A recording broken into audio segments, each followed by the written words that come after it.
chat de sorcière.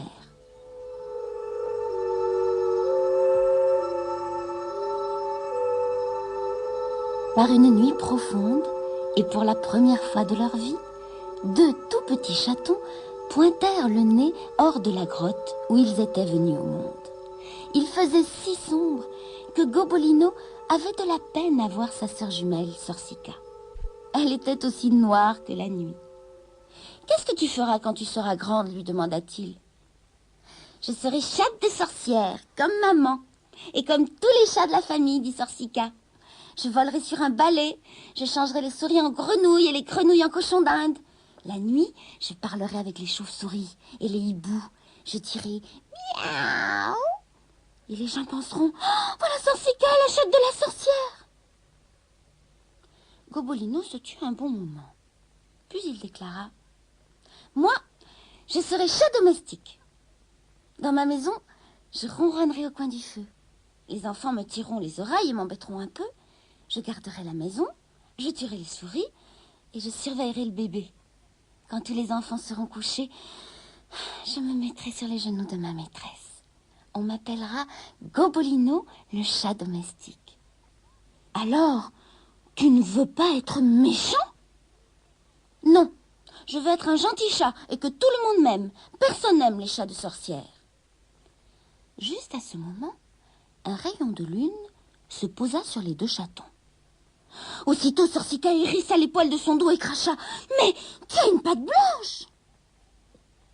Les chats de sorcière sont tout noirs, de la tête au bout des pattes, c'est bien connu. Et ils ont les yeux vert émeraude. Comme il faisait nuit dans la grotte, personne ne l'avait encore remarqué. Mais au rayon de lune, il venait d'apparaître que Gobolino avait une patte blanche et les yeux bleus. Sorcica se rua dans la grotte. Maman, maman, Gobolino a une patte blanche et les yeux bleus. En plus, il veut être chat domestique. La mère bondit hors de la grotte, la sorcière sur ses talons. Elles jetèrent Gobolino par terre et se mirent à lui donner des coups sur la tête, à lui tirer la queue. Et finalement, elles le précipitèrent au fond de la grotte avec les crapauds de la sorcière.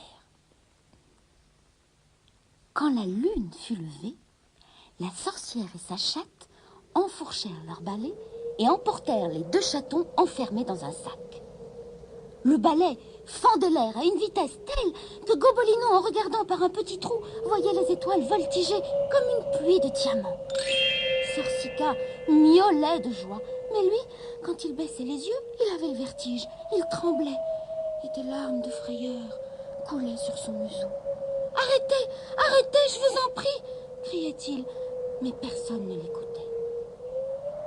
Sur la montagne des tempêtes vivait une horrible vieille sorcière. Elle accepta de prendre Sorcica avec elle et de lui enseigner tous ses secrets. Mais elle refusa de s'occuper de Gobolino. « Un chat qui a une patte blanche, vous pensez? Aucune sorcière n'en voudra. » Sorcica était si heureuse et il lui tardait tant d'apprendre à changer les gens en grenouilles et en crapauds qu'elle ne prit même pas le temps de dire au revoir à son petit frère. L'une après l'autre, toutes les sorcières consultées par sa mère refusèrent d'accueillir Gobolino. Alors, il fut pour la seconde fois jeté au milieu des crapauds. Tout triste, il pleurait à chaudes larmes, quand soudain il s'aperçut qu'on l'avait laissé tout seul. Alors, une idée lui vint à l'esprit. « Pourquoi m'obligerait-on à être chatte sorcière? Après tout, puisqu'on m'a abandonné, je suis libre d'aller où je veux et d'être heureux si ça me plaît. » Il sécha ses larmes, se lava soigneusement le bout du nez et tous les poils, puis se sauva en courant. Il rencontra bientôt une rivière toute transparente, grouillant de poissons qui lui mirent l'eau à la bouche. Justement, une superbe truite, mouchetée d'or, de rose et de bleu, venait vers lui. Gobolino leva une patte. Trop tard, la truite l'avait vue et elle avait disparu. Gobolino, la patte en l'air, perdit l'équilibre et plouf, tomba dans la rivière. L'eau gicla, mais le chaton remonta bien vite à la surface et se mit à nager comme seuls les chats de sorcière savent le faire. Il nagea si loin qu'il arriva bientôt tout près d'une ferme où des enfants jouaient. « Regardez, il y a un chaton dans l'eau !» cria un petit garçon. « Vite, vite, il va se noyer !» hurla une petite fille. Le garçon prit un bâton, courut vers la rivière et repêcha notre Gobolino tout ruisselant d'eau. Quels beaux yeux bleus il a! Et ses pattes, il en a 3 noires et une blanche! Les enfants apportèrent Gobolino à leur mère. C'était dans une maison, comme le chaton en avait toujours rêvé, avec un grand feu dans la cheminée et un bébé dans un berceau. On peut dire que j'ai de la chance, songea-t-il. Oh, comme je vais être heureux ici. La fermière prit Gobolino sur ses genoux et l'essuya avec une serviette. « D'où viens-tu, petit chat? Que faisais-tu dans la rivière? Tu aurais pu te noyer. » Miaou. On lui donna du lait tiède et les enfants se mirent à jouer avec lui. Les chats de sorcières connaissent toutes sortes de ruses et de tours. Gobolino fit jaillir des étincelles bleues de sa moustache et des étincelles rouges de ses narines. Il se rendit invisible, réapparut et fit encore plein de choses de ce genre pour la plus grande joie des enfants. Quand le fermier entra, il vit tout, mais ne dit rien. Après le dîner, les enfants allèrent se coucher et le petit chat se pelotonna dans une caisse sous la table de la cuisine où il s'endormit. Le feu s'éteignit lentement.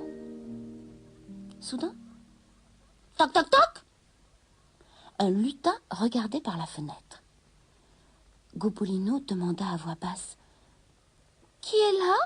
Ouvre-moi la fenêtre, petit chat !» dit le lutin. Gobolino se leva et regarda le lutin. « Laisse-moi entrer !» Comme le chaton restait immobile, le lutin commença à tambouriner contre la vitre. « Ah, ces chats, tous les mêmes! Tu es bien au chaud et tu me laisses tout seul dehors, seul dans la nuit froide !» Alors, Gobolino se rappela combien il avait lui-même été malheureux et il courut ouvrir la fenêtre. Le lutin sauta aussitôt dans la cuisine et se mit à courir dans tous les sens, recouvrant le sol de boue et de traces de pas. « Comment va ta famille ?» demanda-t-il à Gobolino en lui tirant la queue. « Ma mère et la sorcière m'ont abandonné, » répondit le chaton. « Ma sœur est sur la montagne des tempêtes. Je ne sais pas comment elles vont. »« Oh !»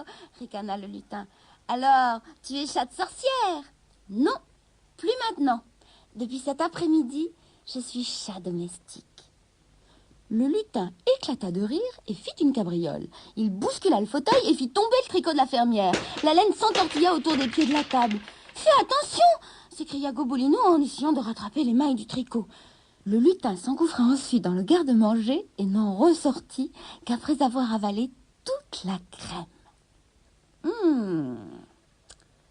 Eh bien, bonne nuit, petit chat de sorcière !» ricana-t-il enfin en sautant par la fenêtre. Gobolino rentra dans sa caisse et se rendormit.